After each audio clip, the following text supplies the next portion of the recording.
Hi friends, Surya 46 படத்தை Netflix நிறுவனம் 85 கோடி கொடுத்து டிஜிட்டல் உரிமையை வாங்கியிருக்காங்க.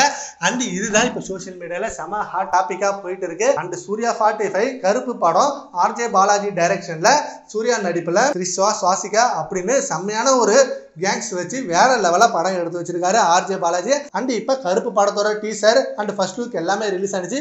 எல்லாத்துக்குமே நல்ல அமோக செம்மையான ரெஸ்பான்ஸ் கிடைச்சது. அண்ட் அதுக்கப்புறம் அந்த படத்தோட அப்டேட் எதுவும் கிடைக்காத நிலையில அதுக்கடுத்து சூர்யா 46 நடிக்க ஆரம்பிச்சிட்டாரு. அண்ட் சூர்யா 46ல நம்ம சூர்யாவோட நடிப்பு அண்ட் சூர்யாவோட காஸ்டியூம் கெட்டப் அப்படின்னு எல்லாமே வேற லெவலா இருந்தது. அண்ட் கருப்பு படத்துக்கு அப்புறம் இந்த படத்துக்கு மிக எதிர்பார்ப்புகள் அதிகமாக இருக்கு. அண்ட் இந்த படமும் வேற லெவல் கதை அம்சத்தோட நல்ல விறுவிறுப்பான கதையோட இருக்கும் அப்படின்னு ரொம்ப நம்பிட்டு இருக்காங்க சூர்யா ஃபேன்ஸ் எல்லாம். அண்ட் சூர்யா அவர்கள் கெட்டப்பும் அதுக்கேற்ற மாதிரி எல்லாரையும் ஹைப் கொடுக்குற அளவுக்கு வெறித்தனமா வச்சிருக்காரு. அண்ட் லாஸ்டா ரிலீஸ் ஆன கங்குவா படம் மோசமான விமர்சனங்களை சந்திச்சுது.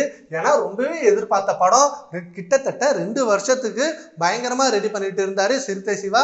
அதனால கண்டிப்பா இந்த படம் வேற லெவல் ரெஸ்பான்ஸ் கிடைக்கும், நல்ல பிளாக் பஸ்டர் கிடைக்கும் சூர்யா அவர்களுக்கு அப்படின்னு ரொம்பவே எதிர்பார்த்திருந்தோம். பட் விமர்சனங்கள் ரீதியாகவும் சரி அண்ட் வசூல்லையும் சரி ரொம்பவே அடி வாங்கிச்சு. இதனால சூர்யா அடுத்தடுத்த படங்களை ஒரு நல்ல கதை களத்தோட ரெடி பண்ணணும். கொஞ்சம் டிலே ஆனாலும் பரவாயில்ல, படம் பிளாக் பஸ்டர் கொடுக்கணும் அண்ட் படத்தோட வசூல் அதிகமா இருக்கணும்.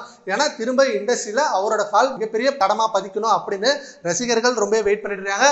ஸோ கருப்பு அண்ட் சூர்யா 46 அந்த 2 படமும் சூர்யா அவர்களோட கெரியர்ல மிக பெஸ்ட் படமா அமையும் அப்படின்னு எதிர்பார்க்கறாங்க.